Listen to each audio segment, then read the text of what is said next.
Até dor de barriga já deu já. Mas eu tenho certeza que Deus tem um plano para a minha vida. Desde o início da semana eu já tenho orado e pedido para Deus estar trazendo, não uma pregação, porque eu não sou pregador, como o pastor Jacó, como o pastor Jair, o Odon também que prega, o Adão, outros irmãos aí da igreja. Eu vim apenas hoje aqui trazer um recado de Deus através de mim para vocês. Irmãos, como todos, e já queria desde já pedir desculpa, porque como eu disse, eu não sou um pregador, então às vezes aqui eu vou ler aqui, vou parar, vou falar, mas desde já os irmãos já me desculpem, mas estejam focados na palavra que eu tenho para trazer, é muito boa. Como todo mundo já viu, hoje esse mês de agosto é o mês dos jovens. Os jovens escolheram aí a divisa, o tema e a divisa. Eu queria só fazer uma pincelada, bem resumidamente aqui, a minha humilde inteligência aqui sobre esse assunto aí, porque um assunto que eu vou estar falando tem a ver com o que está dizendo ali no tema do mês dos jovens. Então, o tema do mês dos jovens, como eu já disse, é transforme, e a divisa está em Romanos 12:2, e diz: não se amoldem ao padrão deste mundo, mas transformem-se pela renovação da sua mente, para que sejam capazes de experimentar e comprovar a boa, agradável e perfeita vontade de Deus. Eu vou fazer uma pequena observação em relação a isso daí, para em seguida passar para a mensagem. Irmãos, esse texto fala que devemos viver neste mundo, mas não podemos assumir a sua forma naquilo que é diferente e incompatível com o reino de Deus. É bem claro, está dizendo o texto, que a gente vive nesse mundo aqui, está em Barra Mansa, está na escola, está na faculdade, qualquer lugar, mas a gente tem que ser diferente. A gente não pode estar fazendo a mesma coisa que o pessoal do mundo faz, a gente tem que ser iluminado, tem que ser um povo diferente. A vida do crente deve ser consagrada, de acordo com o novo plano de construção. Deve se deixar transformar pela renovação da sua mente. Um homem cristão deve agora adotar o estilo de Deus e livrar-se do estilo do mundo. A partir do momento que você deixa se transformar, você para de ser do mundo e começa a ser de Deus. Você para de ser o estilo do mundo, para de fazer as coisas que você fazia e começa a fazer as coisas agora da parte de Deus. Isso será um trabalho duro, com certeza vai ser um trabalho duro, até que a reconstrução de nossas vidas seja completada em cada um de seus detalhes em nossas vidas. Esta restauração deve nos levar a buscar e entender a vontade de Deus diariamente, vontade que é sempre boa, agradável e perfeita para nossas vidas. Então essa é resumidamente o que o texto ali está falando. Eu gostaria muito que os irmãos focassem na parte do texto que fala em transformar-se. Mas eu vou fazer uma analogia, nem sei se essa é a palavra, mas eu vou levar para, em vez de ser transforme-se, vou levar para transformação. E é justamente essa é a mensagem que eu vou estar trazendo essa noite. Tem vários pregadores, várias pessoas na Bíblia, homens na Bíblia que eu admiro muito. Lucas, Daniel, José, Moisés, Noé. Aposto que os irmãos também gostam muito das pessoas. Mas eu vou falar de um homem que para mim é espetacular. Esse homem para mim foi o ápice de todos os apóstolos. No meu modo de ver, no meu entender, eu gosto muito dele. E ultimamente eu tenho até lido muito sobre ele, a Bíblia mesmo, até pedi ajuda uma vez o Odon, me falasse, onde que fala desse cara, tal. E ele falou, vai em tal, assim que começa. Alguém já sabe, assim, mais ou menos, assim, quem seja? Não, né? Não. Hoje vou trazer para vocês uma mensagem que venho estudando que fala desse tema. Fala de transformação, de como Deus pode transformar a vida por completo de uma pessoa. Aí, como eu já disse, tem vários homens na Bíblia que a gente admira, e aposto que vocês também admiram muito. Mas vou falar de um homem que para mim teve uma transformação na própria vida, que foi maravilhosa. E depois dessa transformação, ele foi o maior evangelista que já teve. O maior missionário, o maior plantador de igrejas. Esse homem, depois de sua transformação, passou por várias privações. Ele pregou quando tinha fartura e também quando tinha fome. Ele enriqueceu muito sem nada possuir. suportou fome e frio, suportou cadeias e tribulações. Passou os últimos dias da sua vida em uma masmorra e até hoje a sua vida inspira milhões de pessoas em todo o mundo. Alguém já sabe de quem que eu estou falando? É justamente esse homem. Eu nunca vi, irmãos, uma transformação na Bíblia igual Deus fez na vida de Paulo. Paulo era um homem completamente cheio de si, um homem completamente que achava que sabia de tudo, e Deus catou Paulo, jogou ele no chão e transformou. Eu vou falar isso mais para frente um pouquinho. Vamos continuar aqui.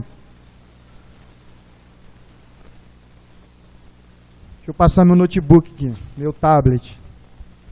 Então vamos fazer uma pequena viagem para sabermos mais alguma coisa sobre a vida de Paulo, para sabermos um pouco de onde ele era, como ele foi criado, como ele foi educado, qual era a sua cultura, o que ele fazia, de onde ele pertencia. Eu vou fazer algumas, vão ser sete observações aqui. Paulo, primeiro lugar, Paulo era um judeu por nascimento. Lá em Atos 22:3, uma pequena parte diz: eu sou judeu, nasci de Társio, da Cilícia. Isso é Paulo dizendo. Em segundo lugar, Paulo foi criado dentro da fé judaica. E lá em Gálatas 1:14, e na minha nação, quanto ao judaísmo, avantajava-me a muitos da minha idade, sendo extremamente zeloso das tradições de meus pais. Então Paulo, ele foi criado dentro da fé judaica, naquela época lá, e ele era muito, muito focado naquilo, entendia muito daquilo que era a fé dos pais dele. Em terceiro lugar, Paulo foi educado em Jerusalém, aos pés de Gamaliel. Lá em Atos 22:3, ele diz: criei-me nessa cidade e aqui fui instruído aos pés de Gamaliel, segundo a exatidão da lei dos antepassados. Em quarto lugar, Paulo tinha uma vasta cultura secular. E aqui, 2 Pedro 3:15-16 diz: o próprio apóstolo Pedro faz referência à sabedoria de Paulo, dizendo que ele escreveu coisas difíceis de entender, que os gigantes e os ignorantes e estáveis deturpam para a sua própria destruição. Então Paulo, ele tinha uma vasta cultura, ele era muito inteligente, ele entendia de várias coisas, de vários assuntos, ficava a par de vários assuntos. Em quinto lugar, Paulo era fariseu, membro da seita mais religiosa, mais rigorosa dos judeus. Lá em Atos 26:5 diz: porque vivi fariseu, conforme a seita mais severa da nossa região. Em sexto lugar, Paulo era membro do Sinédrio judaico. E naquela época, irmão, ser membro do Sinédrio judaico era você ser o top. Quem era membro do Sinédrio judaico era o cara naquela época lá.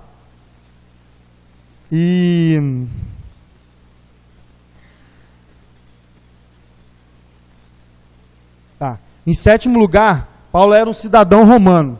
Paulo, mesmo sendo filho de judeus, era um cidadão romano. Isso está em Atos 22:27. Irmãos, eu trouxe esses itens a conhecimento de todos, para que vejam que Paulo era um homem de status. Ele era culto e tinha influência no meio que vivia. Isso talvez seria uma qualidade de Paulo, entre aspas, por ele ser um cara inteligente, por ele ter influência no meio que vivia, por ele ser uma pessoa que discernia as coisas mais fácil que as outras. Mas, irmãos, ele também, apesar dele ser um cara culto, ser um cara assim muito inteligente, ele também era uma pessoa muito cruel. Ele também tinha os seus defeitos. Ele era um homem com um coração duro e também foi um homem cruel. Aí eu vou falar algumas coisas da crueldade de Paulo. Paulo foi o mais severo perseguidor da igreja.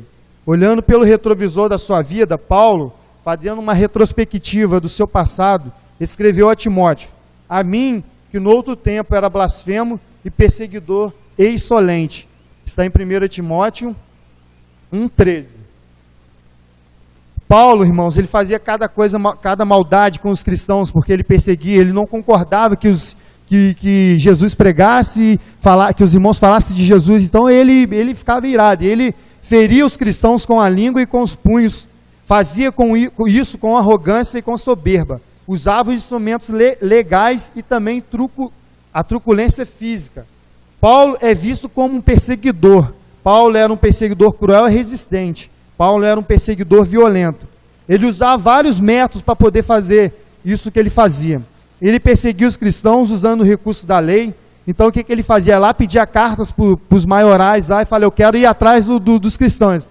Então os maiorais davam a carta para ele poder ir, perseguir, pegar e levar preso aqueles homens, os cristãos daquela época. Ele perseguia os cristãos em seus redutos religiosos. Paulo empregava a tortura psicológica, ele empregava a tortura física, ele caçava os crentes por toda parte, ele jogava os crentes na prisão, ele açoitava os crentes e, por fim, Paulo matava os crentes.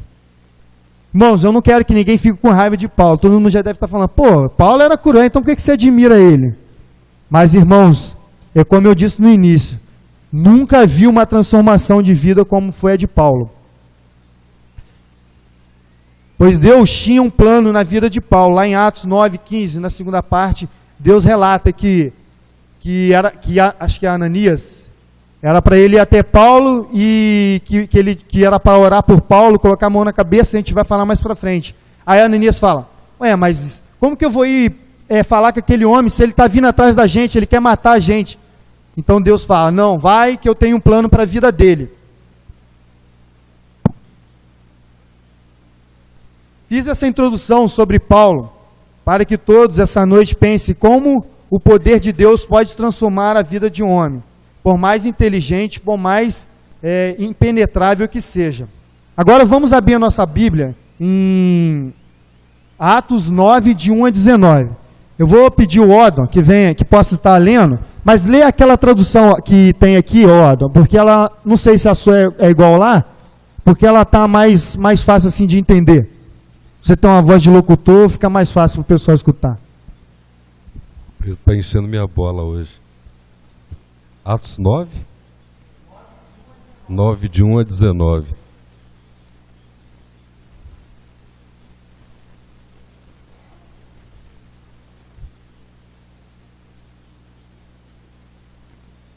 Enquanto isso, Saulo ainda respirava ameaças de morte contra os discípulos do Senhor. Dirigindo-se ao sumo sacerdote, pediu-lhe cartas para as sinagogas de Damasco, de maneira que, caso encontrasse ali homens ou mulheres que pertencessem ao caminho, pudesse levá-los presos para Jerusalém.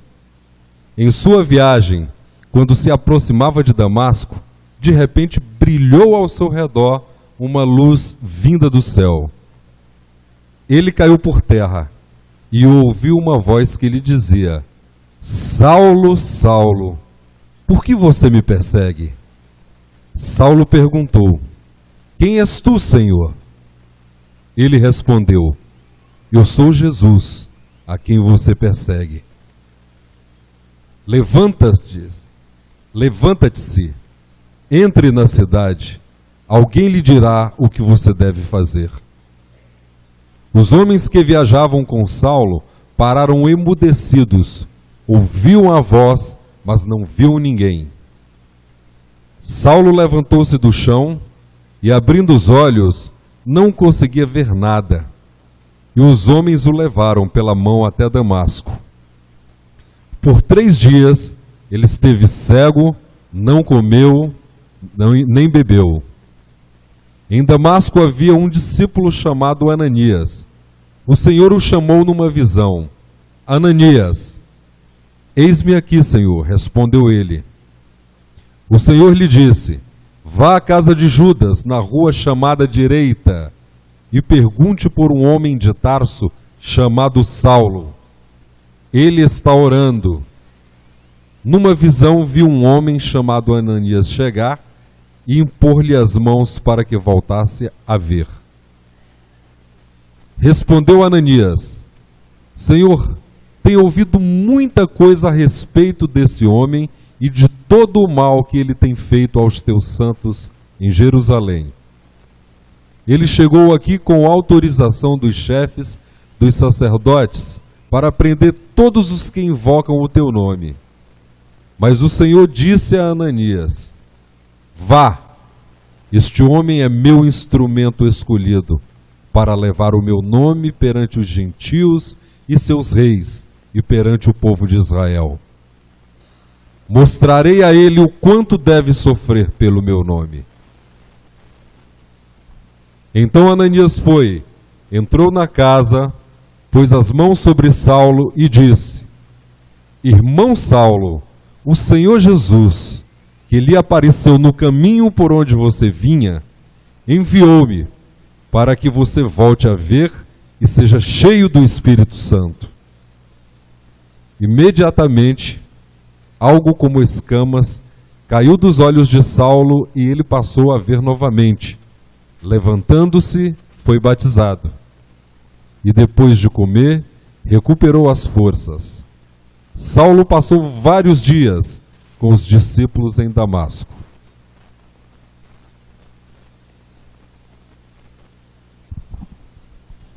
Irmãos, então os irmãos já começam a imaginar. Saulo, perseguidor, pega a carta, pega os seus soldados para ir atrás dos cristãos. De repente, pelo caminho, chega Jesus, como uma luz, derruba Saulo no chão. Saulo para de enxergar. Saulo vai até a cidade que ele ia buscar os cristãos, chega lá, cego, ele jejua, ele está orando, tudo que ele não fazia antes, ele começa a fazer. Ananias vai lá, ora por ele, e o Espírito Santo paira sobre ele, passa na vida dele, e depois ele começa a pregar o Evangelho. A gente vai estar falando isso pelo decorrer aqui. Irmãos, primeiro, Paulo foi um touro indomável. A conversão de Paulo foi a mais importante da história. Talvez nenhum fato seja mais marcante na história da igreja, depois do Pentecoste. Nenhum homem exerceu tanta influência no cristianismo. Nenhum homem foi tão notório na história da humanidade. Lucas ficou tão impressionado com a importância da conversão de Paulo que ele a relata 3 vezes em Atos 9, 22 e 26. Vou destacar aqui agora então alguns pontos sobre a conversão de Paulo. Primeiro, Paulo não se converteu, ele foi convertido. A causa da conversão de Paulo foi a graça soberana de Deus. Ele não se decidiu por Cristo, ele estava perseguindo a Cristo. Na verdade, foi Cristo quem se decidiu por Paulo. Deus viu que já estava na hora de Paulo, viu que Paulo tinha potencial e estava na hora de Paulo passar para o outro lado, começar a servir a Cristo. Paulo estava caçando os cristãos para prendê-los, e Cristo estava caçando Paulo para salvá-lo. Olha só, Paulo caçava os cristãos e ia atrás deles, queria prender, queria açoitar, queria matar, e Cristo estava atrás de Paulo para poder salvar a tua vida. Não era Paulo que estava buscando a Jesus, era Jesus que estava buscando a Paulo. Não foi Paulo quem clamou por Jesus, foi Jesus quem chamou pelo nome de Paulo. A salvação é obra exclusiva de Deus. Não é o homem que se reconcilia com Deus, é Deus quem está em Cristo reconciliando consigo mesmo o mundo. Paulo não é salvo por seus méritos, ele era uma fera selvagem, um perseguidor implacável. Então, irmãos, Paulo, além de, por ele ter essa arrogância, por ele achar que ele era muito inteligente, ele tinha a mente dele que tapada para Cristo. Mas Jesus foi e transformou a vida de Paulo. Ele era um touro indomável, ele era uma pessoa difícil, ele não queria aceitar, ele queria ir contra tudo que Jesus pregava. Ele queria ir contra os discípulos, ele queria ir contra a palavra que Jesus trazia. O segundo item, Paulo era um touro bravo, que resistiu aos aguilhões. A conversão de Paulo, como eu disse, não foi de maneira nenhuma repentina. De acordo com a própria narrativa de Paulo, Jesus lhe disse: dura coisa recalcitrares contra os aguilhões.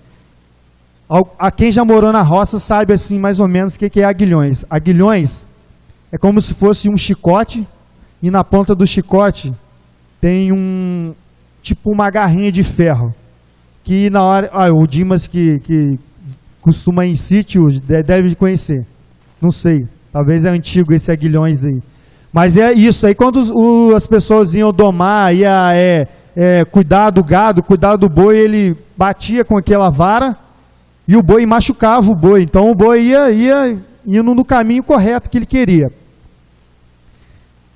Deus já estava trabalhando na vida de Paulo.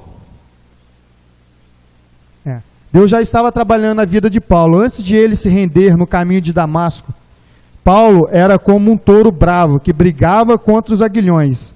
Jesus já estava ferroando sua consciência quando ele viu Estevão sendo apedrejado e com o rosto de anjo pedia ao Senhor para perdoar os carrascos e torturadores.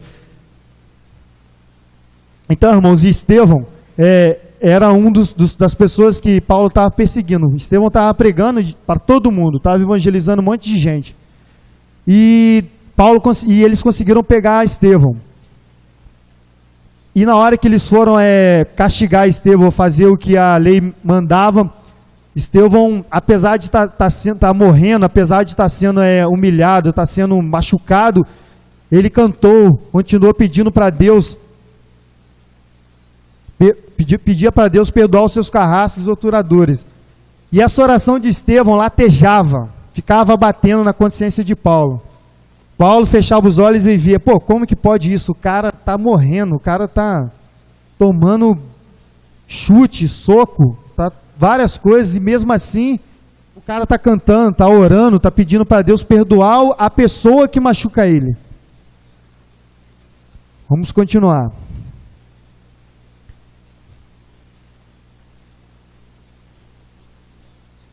Mas como esse boi selvagem não amansou com as ferroadas. Jesus apareceu a ele, o derrubou ao chão e subjugou totalmente no caminho de Damasco. É como o texto fala. Jesus chegou até Saulo, mas que depois transforma em Paulo, vira Paulo, jogou ele no chão, na hora que a luz aparece, joga ele no chão, e ali começa a transformação na vida dele. E isso nos prova que a eleição de Deus é incondicional, que a graça de Deus é irresistível, que o seu chamado é irrecusável. Paulo precisou ser jogado ao chão e ficar cego para se converter. Nabucodonosor precisou ir para o campo, comer capim com os animais para se dobrar. Olha só como que foi a transformação de Paulo, que ele teve que passar para poder ver que ele era um pecador, que ele precisava de Cristo. Ele teve que cair ao chão, teve que ficar cego, para poder ver o que Jesus queria para ele. Aí eu faço uma pergunta para vocês, irmãos. Até quando você vai resistir à voz do Espírito de Deus? Às vezes Deus fala nas nossas vidas, fala através de irmãos, fala através da pregação, fala através de músicas, de cânticos, mesmo assim a gente resiste. Às vezes Deus está mostrando para você o caminho que você deve seguir. Deus está mostrando para você tem que ir aqui, não vá por ali. E mesmo assim a gente erra. Eu quantas vezes já fiz isso? E mesmo assim a gente peca, mesmo assim a gente falha. Mas Deus tem um plano para a sua vida. Deus pode, com certeza, transformar a tua vida. E é justamente isso que Deus fez na vida de Paulo.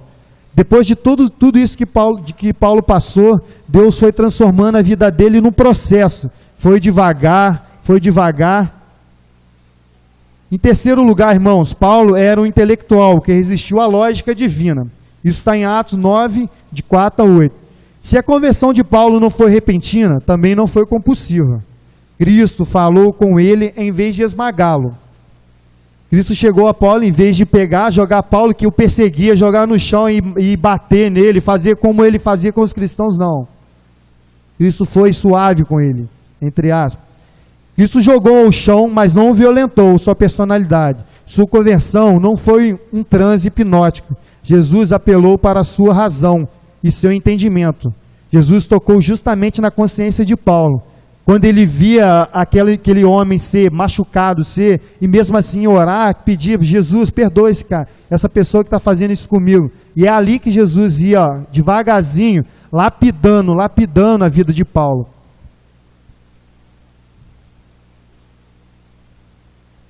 Jesus perguntou, Saulo, Saulo, por que me persegues?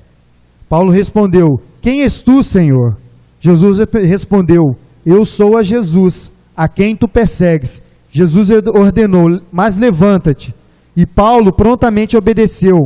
A resposta e a obediência de Paulo foram racionais, conscientes e livres. Jesus picou a mente e a consciência de Paulo com seus aguilhões. Jesus, nesse ponto, na hora que ele fez isso, ele tocou na ferida de Paulo. Então Jesus se revelou através da luz e da voz, não para esmagá-lo, mas para salvá-lo. A graça de Deus, irmãos, não aprisiona, é o pecado que prende. A graça de Deus liberta. Então foi exatamente nesse momento, Jesus chega para pergunta: Paulo, ele fala: quem é que está falando comigo? Ele: sou eu. Neste mesmo momento, Paulo já fala: quem é Senhor? Ele já começa a tratar Jesus como Senhor, já começa a mudar o seu pensamento em relação a ele. Paulo foi um homem completamente transformado. Lá em Atos 9, de 3 a 20. Jesus, o homem que Paulo tanto procurava, aparece e transforma a vida de Paulo. E nessa transformação, 3 coisas aconteceram a Paulo. Primeiro, Paulo viu uma luz.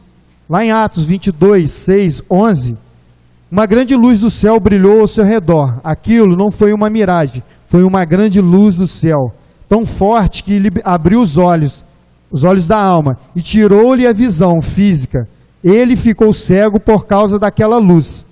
Não foi apenas uma luz que apareceu a Paulo, mas o próprio Jesus. Então é nesse momento que começa a realmente acontecer a transformação de Paulo. Paulo está lá, Jesus aparece para ele através de uma luz e cega ele.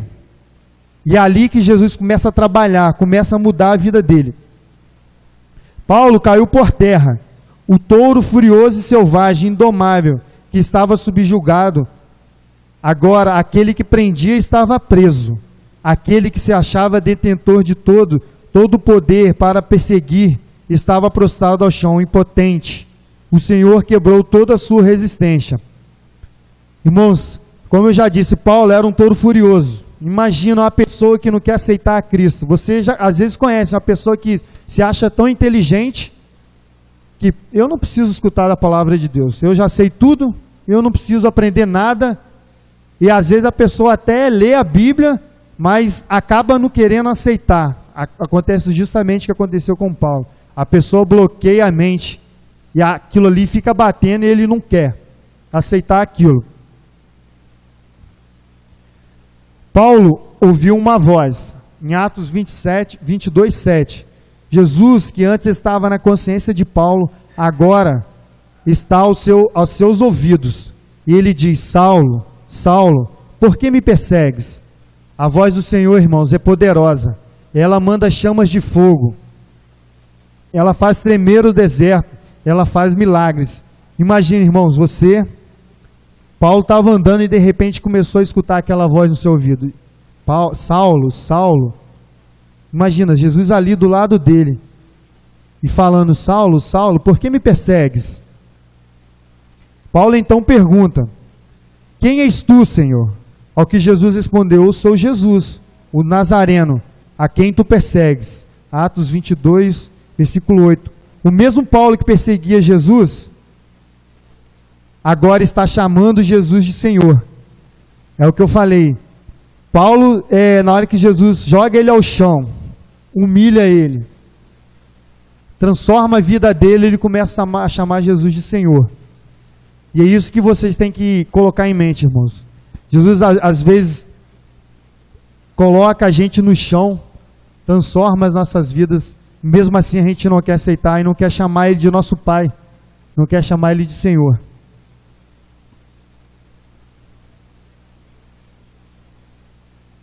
Paulo reconhece que é pecador.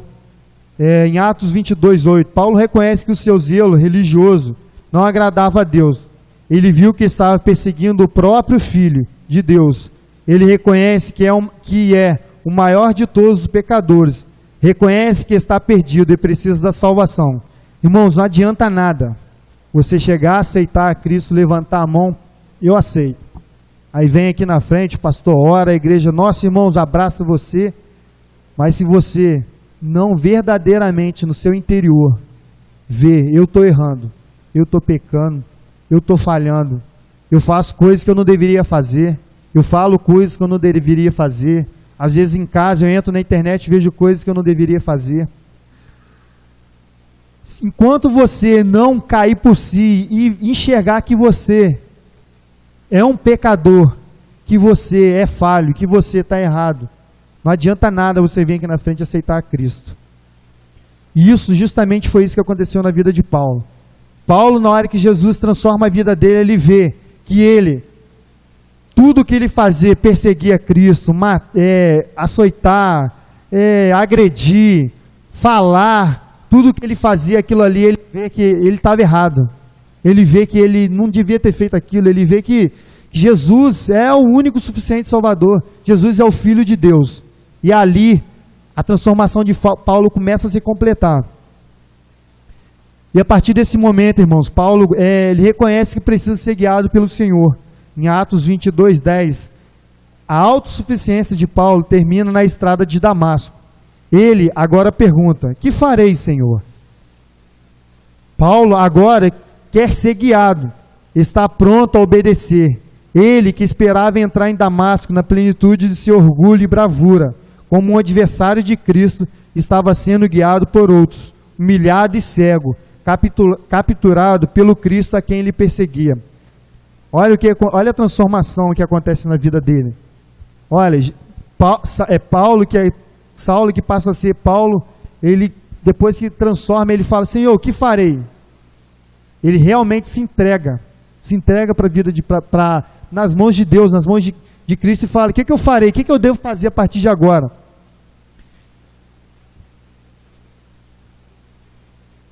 E a partir deste momento, irmãos, Paulo incontestavelmente vive uma vida de conversão. A partir do momento que ele se entrega para Deus, ele fala: eu sou pecador, eu sou falho, eu sou um pobre, um cego, eu devo seguir a Cristo. A partir do momento que ele começa, a conversão dele começa a acontecer realmente. Paulo evidencia a sua conversão pela vida de oração. Como o texto diz ali, quando Ananias chega lá na casa lá à direita, ele encontra Paulo fazendo o quê? Paulo estava jejuando e orando. E isso, irmãos, que nós devemos fazer. Não adianta nada você converter, mas se você não falar com Cristo, se você não falar com Ele: Senhor, eu fiz isso, me desculpa, Senhor, me perdoa. Não adianta nada você pedir perdão e se você não verdadeiramente está convicto daquilo que você falhou, que você errou. E Paulo justamente faz isso: ora, começa a orar. Pois quem nasce de novo tem prazer de clamar. Quem é salvo tem prazer na comunhão com o Pai. Paulo é convertido e logo começa a orar. É como eu disse, a partir do momento que acontece a conversão na vida dele, ele começa a orar e pedir para Deus: Deus, agora é contigo, agora guia minha vida. Paulo evidencia sua conversão pelo recebimento do Espírito Santo. Ananias impõe as mãos sobre ele. Na hora que Ananias chega lá na casa, coloca a mão sobre Paulo, ali o Espírito Santo de Deus entra na vida de Paulo. E ali a vida de Paulo é transformada por completo.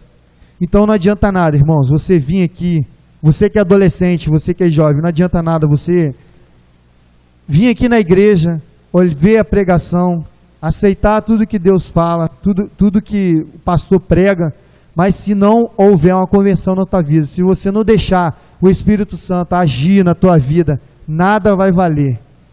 Então, irmãos, comece a se entregar, comece a pensar: Senhor, o que eu tenho feito? O que eu tenho feito que está me atrapalhando? O que eu tenho feito que está prejudicando a minha vida contigo? Eu não tenho orado, eu não tenho lido a Bíblia, eu não tenho falado de ti para ninguém. Eu não tenho expressado o teu amor, às vezes para o meu vizinho, às vezes para o meu parente.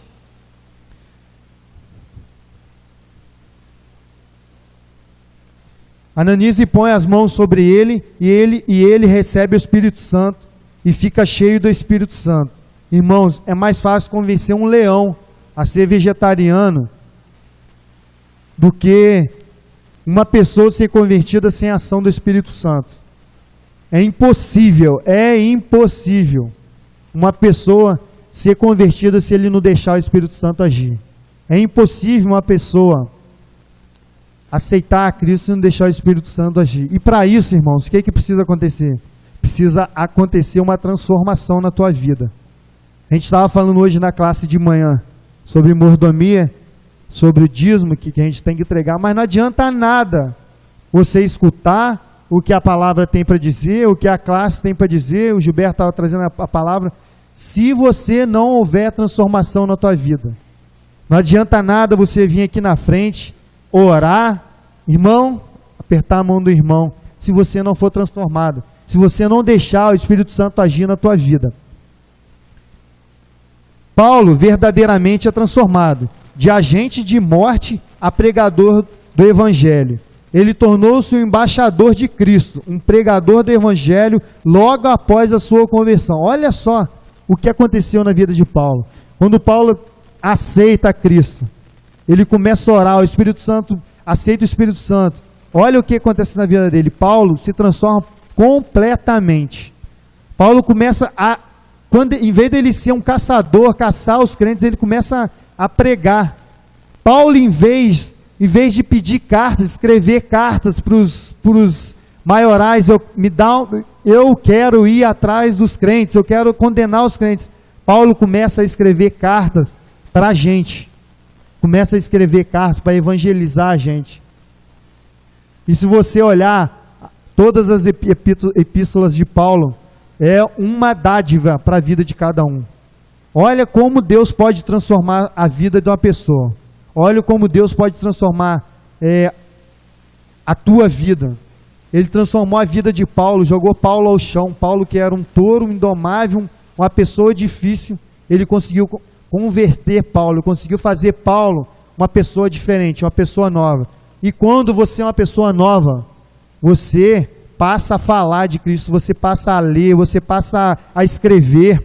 Olha eu, quando que eu imaginei que um dia eu vim aqui falar, não pregar, mas trazer um recado para os irmãos. Irmãos, hoje a gente passa por problemas, a gente está passando por dificuldades muitas. Hoje, se você ligar a televisão, qualquer dia da semana, a televisão é uma coisa do diabo, desculpa a palavra. Se você ligar a televisão qualquer dia de domingo, segunda, terça, quarta, qualquer dia, a única coisa de bom que tem é o jogo do Flamengo que passa às vezes. Estou brincando. Mas o que a televisão está falando hoje para a gente? Sobre drogas, mas não para você não usar. Fala sobre homossexualidade. Se você pegar uma novela da Globo, a mais antiga que for, nessa novela mais antiga já tem um casal de homossexual naquela novela. Se você pegar hoje, pegar qualquer novela hoje as novelas estão tendo, além de casal de homem com homem, está tendo mulher com mulher também. Irmãos, hoje a vida está muito difícil. Hoje a vida, se você deixar teu filho, um segundo que for, o teu filho acaba aprendendo coisa errada. Imagina viver no mundo de hoje, só com a graça de Deus, só com a aceitação de Deus, só se você, irmão, ser transformado, deixar Deus transformar a tua vida. E Ele quer fazer isso. Ele quer fazer isso com a tua vida. Paulo sente o desejo de conhecer mais de Cristo, de conhecer a família de Deus. Ele deseja ser uma pedra, uma bruta pedra a ser lapidada. Alguém já viu um diamante, como que ele é? Antes de ser trabalhado, ele é uma pedra bruta, né? E não sei como chama os homens que fazem o diamante, mas eles vão moldando ele, e é justamente isso que aconteceu na vida de Paulo. Paulo, a partir do momento que ele aceitou a Cristo, deixou o Espírito Santo dele, o Espírito Santo transformar a vida dele, a partir do momento que ele foi convertido, ele começa a ser uma pedra bruta a ser lapidada. Ele permite que Deus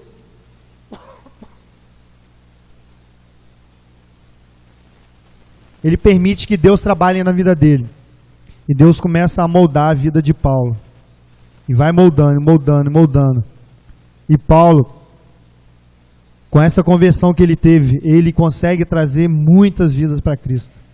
Paulo transforma fez várias igrejas de vários estados, cidades lá daquela época. E a partir desse momento que Paulo começa a aceitar essa conversão, irmãos, ele anseia por escutar mais de Deus, conhecer mais de Deus. Ele anseia por buscar mais da palavra, ele anseia por estar mais perto de Deus, mais perto dos irmãos, mais perto da família de Deus. Ele começa a ler mais, e quando ele começa a ler, Deus começa a trabalhar na vida dele, ele começa a escrever, e estão várias cartas que ele fez. Irmãos,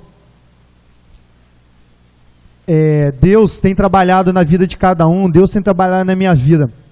Eu tive a minha conversão não foi, apesar de eu ser filho de pastor e sempre estar no meio evangélico, a minha conversão foi com 20 e poucos anos.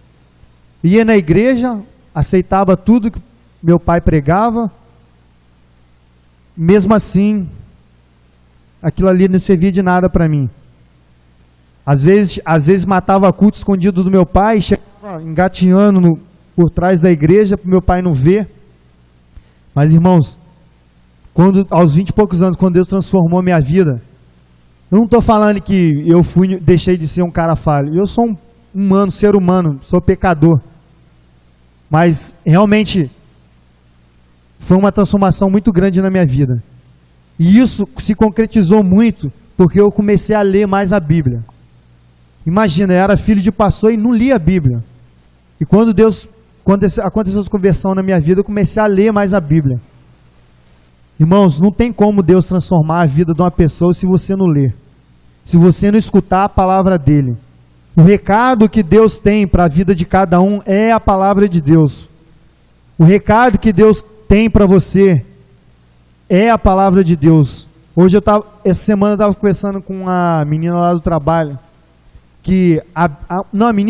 uma menina que veio, eu atendi ela, e a gente estava conversando, e ela que falou, nossa, eu nunca vi um livro mais atualizado que a Bíblia.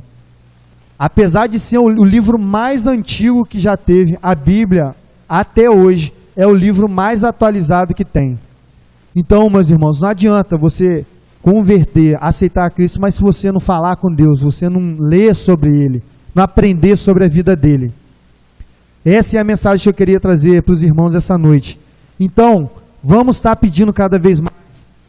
Eu quero te conhecer mais de ti, ó Pai, conhecer da tua palavra, conhecer mais e mais do que o Senhor tem para a minha vida, ó Pai. Eu quero que o Senhor transforme a minha vida, eu quero que o Senhor me liberte, eu quero que o Senhor salve, eu quero que o Senhor me ajude, ó Pai, porque é difícil. Mas Deus tem um plano para a vida de cada um. Como Ele tinha um plano para a vida de Paulo, Ele também tem um plano para a sua vida. Nós vamos estar cantando um cântico agora que diz justamente isso, conhecer, eu quero te conhecer. Feche seus olhos agora, irmãos. Esteja refletindo sobre a palavra que eu trouxe essa noite, e que o irmão possa estar pensando durante a semana, como Deus transformou a vida de Paulo, como Deus tirou Paulo de um perseguidor, jogou Paulo ao chão, cegou Paulo e depois mostrou para Paulo o que ele deveria fazer, qual era o objetivo dele aqui. Feche seus olhos essa noite e pense, reflita sobre isso. Aleluia.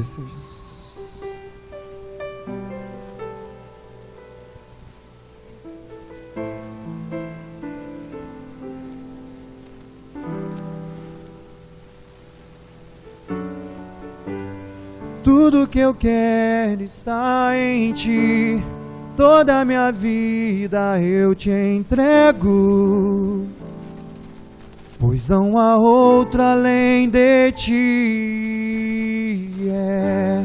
Tudo que eu possa conquistar não se compara à tua presença,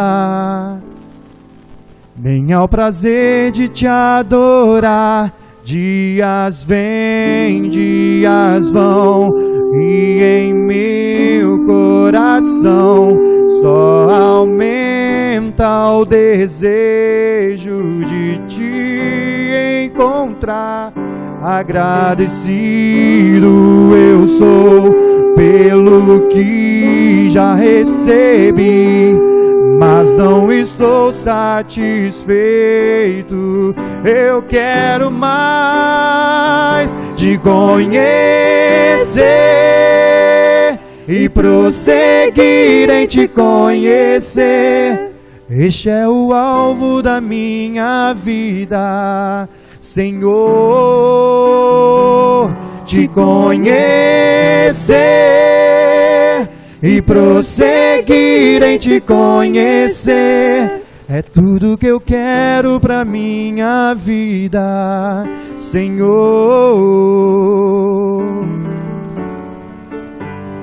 Tudo que eu quero está em ti, toda a minha vida eu te entrego. Feche seus olhos.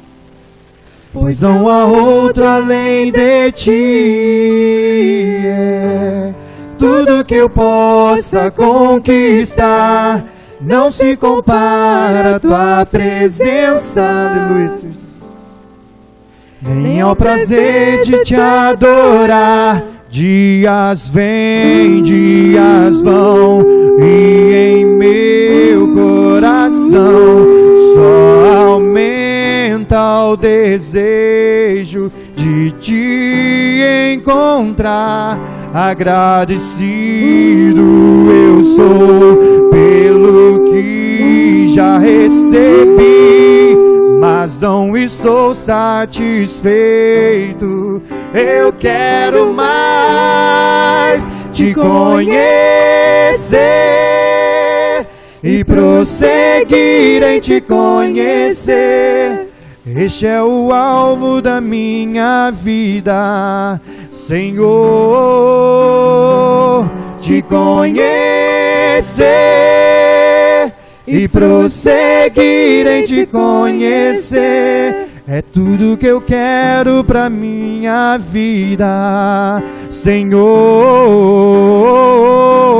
Eu quero te ver como nunca te vi, tocar-te, sentir tuas mãos me tocar. Podes fazer em mim o que tens que fazer. Quero ser segundo teu coração. Te conhecer e prosseguir em te conhecer. Este é o alvo da minha vida, Senhor. Te conhecer e prosseguir em te conhecer é tudo que eu quero pra minha vida, Senhor. É tudo que eu quero pra minha vida, Senhor. Tu és o alvo da minha vida, Senhor. Aleluia, Senhor Jesus. Que verdadeiramente, ó Pai, a transformação possa estar acontecendo principalmente em minha vida, ó Pai. Que o Espírito Santo, Pai, esteja comigo sempre e sempre. E que o Senhor, Pai, seja o alvo da minha vida. E que eu busque, ó Pai, te conhecer sempre e sempre. Amém.